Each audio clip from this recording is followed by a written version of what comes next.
dans le nom de Jésus-Christ de Nazareth. La grâce de Dieu est sur chacun de vous.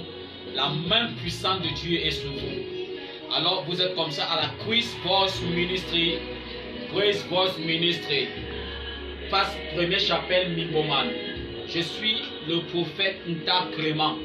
Et ce matin, j'ai un message pour chacun de vous. Le Seigneur veut nous parler ce matin. Il nous parle ce matin sur la vérité. La vie de vérité. La vie de vérité a banni la vie du mensonge. Si tu veux aller très loin, tu dois t'éloigner de la vie du mensonge. Tu dois t'attacher à la vie de la vérité. Alors nous allons voir, lire un verset dans Genèse 29. Genèse 29 à partir du verset 14. La Bible dit que, et Laban lui dit, certainement tu es mon os et ma chair. Jacob demeura un mois chez Laban. Puis Laban dit à Jacob, parce que tu aimes mon parent, me serviras-tu pour rien? Dis-moi quel sera ton salaire. Or, Laban avait deux filles. L'aînée s'appelait Léa et la cadette Rachel. Léa avait les yeux délicats, mais Rachel était belle de taille et belle de figure. Jacob aimait Rachel et il dit, je te servirai 7 ans pour Rachel, ta fille cadette. Et Laban dit, j'aime mieux te donner que de la donner à un autre homme. Reste chez moi. Ainsi, Jacob servit 7 années pour Rachel et elle fut à ses yeux comme quelques jours parce qu'il l'aimait. Ensuite, Jacob dit à Laban, donne-moi ma femme car mon temps est accompli et j'irai vers elle. Laban réunit tous les gens du lieu et fit un festin. Le soir, il prit Léa, sa fille, et l'amena vers Jacob. Il prit Léa, pas Rachel, il prit Léa, sa fille, et l'amena vers Jacob, pas Rachel. Jacob a travaillé 7 ans. C'était pour avoir Rachel. Mais après ces 7 ans, lorsqu'il fallait maintenant qu'il consomme le butin, le fruit de son travail, on ne lui a pas donné Rachel, on lui a donné Léa. La Bible dit que pendant la nuit, son beau-père a pris plutôt Léa au lieu de Rachel et il a donné à Jacob. Donc, et quand Jacob se lève le lendemain, il posa la question à son père, à son beau-père, lorsqu'il trouva que on l'a trompé, on lui a donné plutôt Léa à la place de Rachel. Il posa la question, pourquoi m'as-tu trompé? Bien aimé, son beau-père a pu tromper. On ne lui a pas donné le véritable fruit de son travail. Il a reçu un résultat façon. Pourquoi il a reçu le résultat façon? Parce qu'en réalité, avant cette histoire, il y a une histoire qui se produit avant. Et que c'est Jacob qui a trompé son père. Lorsqu'il fallait donner la bénédiction, lorsqu'il fallait recevoir la bénédiction, son père a appelé, Isaac a appelé son fils. Alléluia. J'ai envie de prier pour toi qui m'écoutes. J'ai envie de prier que tu vives dans la vérité. Isaac, la Bible dit que Isaac a appelé son fils Esau. Et quand il a appelé Esau, c'était pour bénir Esau. Il a dit à Esau, va et fais-moi la bouffe à manger. Et lorsque je vais manger, je vais te bénir. Mon âme va te bénir. Et la femme d'Isaac a écouté ça. Et quand elle a écouté ça, elle est allée voir son fils. Elle a dit à son fils, alors, elle a monté son fils de faire la même cuisine, la même cuisson et aller donner à son père. Et son fils Jacob a fait la même chose. Il a préparé. Et quand il a préparé, il est parti voir son père avec la bouffe. Et quand il a vu son père avec la bouffe, il a pris les vêtements des poils d'animaux. il a mis sur son corps. Et quand il parlait à son père écoute la voix de Jacob. Et quand il touche, c'est la peau des os. Donc Jacob a trompé son père pour prendre la bénédiction. Et c'est pourquoi maintenant,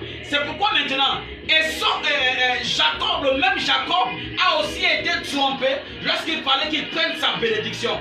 Donc, nous avons aujourd'hui les mauvais résultats. Pourquoi? Parce que nous passons le temps à avoir une vie mensongère. Combien de personnes vivent dans le mensonge? Combien de personnes, toute leur vie, leur quotidien, c'est le mensonge? Plusieurs personnes ont des identités de mensonges, l'identité mensongère. Combien de personnes sur Facebook condamnent le péché, mais ils vivent dans le péché, ils boivent le péché. Combien dans Facebook condamnent l'impudicité, mais ils mènent la vie d'impudicité. La vie que tu montres aux gens, est-ce que c'est ta véritable vie? La vie que tu montres au public, est-ce que c'est ta véritable vie? La vie que tu montres à ton entourage, est-ce que c'est ta véritable vie? Revois ta vie mensongère. Plusieurs personnes, c'est parce qu'ils vivent dans la vie mensongère qu'ils ont des résultats mensongers. Écoute-moi, si tu reçois des bénédictions, si tu reçois des résultats qui ressemblent à la bénédiction, mais en réalité c'est la malédiction, c'est parce que toi tu passes le temps à avoir une vie qui trompe. Pourquoi tu trompes les gens avec ta vie? Pourquoi? Écoute, le secret de la vie, c'est la vie du secret. Quelle est ta vie du secret? Quand tu es seul avec le Seigneur, quelle est cette vie que tu mènes? Quelle est la vie que tu mènes? Qu'est-ce que tu mènes quand tu es seul avec le Seigneur? Il y a plusieurs personnes. C'est pourquoi moi, je ne me fie pas sur les commentaires des gens de Facebook. Je ne me fie pas sur les publications des gens de Facebook. Parce que j'en connais plusieurs qui publient leurs publications, c'est contre l'arnaque. Mais ce sont les vrais arnaqueurs. Leurs publications condamnent l'impudicité, la fornication, la masturbation. Mais pourtant, ce sont des vrais impudiques dans nos secrets. Les vrais masturbateurs dans nos secrets. Combien de personnes escroquent? Combien? Mais en Facebook, ils parlent contre l'escroquerie.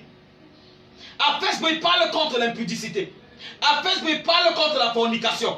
En Facebook, ils parlent contre la duplication. En Facebook, ils parlent contre les insultes. Mais dans nos secrets, ils font ces choses. Bien aimé, tu ne trompes personne. Tu te fais du mal à toi-même.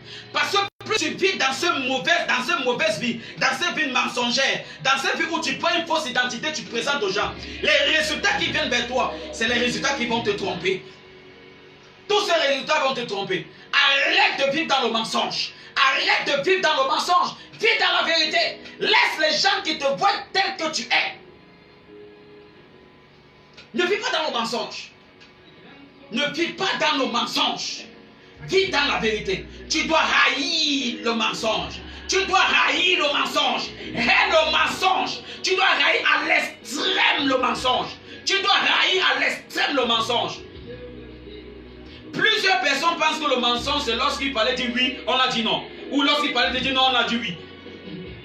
Ta vie peut être un mensonge. Ta vie peut être un mensonge. Tu trompes les gens. Tu escroques. Tu estorques. Arrête ça.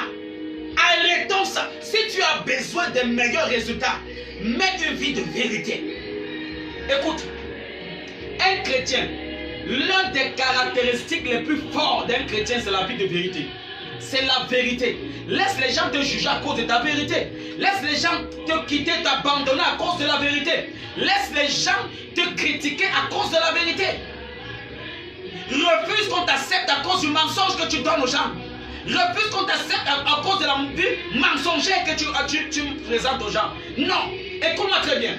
Aussi longtemps que tu gardes les gens avec toi par le mensonge, ils vont partir par la vérité. Tout ce que tu gagnes avec le mensonge, tu les perdras. Tu la perdras à cause de la vérité. Le mensonge peut faire le boucan, mais lorsque la vérité va venir, la vérité va régner. Arrête la vie mensongère. Le problème de Jacob n'était pas Laban. Le problème de Jacob n'était pas Léa. Le problème de Jacob, c'était sa vie mensongère. Il avait trompé son père. Et il n'a que eu le résultat de sa vie. Tout ce que nous faisons, nous recevons et nous consommons les résultats ici sur terre. Qu'est-ce que tu fais de ta vie? Ta vie est une vie pas la vie. Est-ce que lorsqu'on te regarde, on a l'impression de voir Christ? Est-ce que lorsqu'on te voit penser, lorsqu'on te voit agir, lorsqu'on te voit parler, est-ce que lorsqu'on observe ta vie, on a l'impression que c'est Christ? Vis la vie de vérité. Je prie pour toi maintenant que les résultats de Jacob ne soient pas tes résultats. Je prie au nom de Jésus qui est Nazareth. Je prie au nom de Jésus Christ. Pendant que je prie pour toi, la grâce de Dieu descend sur toi au nom puissant de Jésus qui est de Nazareth. Au nom de Jésus Christ, tu vis dans la vérité à partir d'aujourd'hui. Au nom de Jésus, je condamne, j'annule, je condamne Satan. Je punis Satan dans ta vie au nom de Jésus Christ. Shalom, shalom, shalom.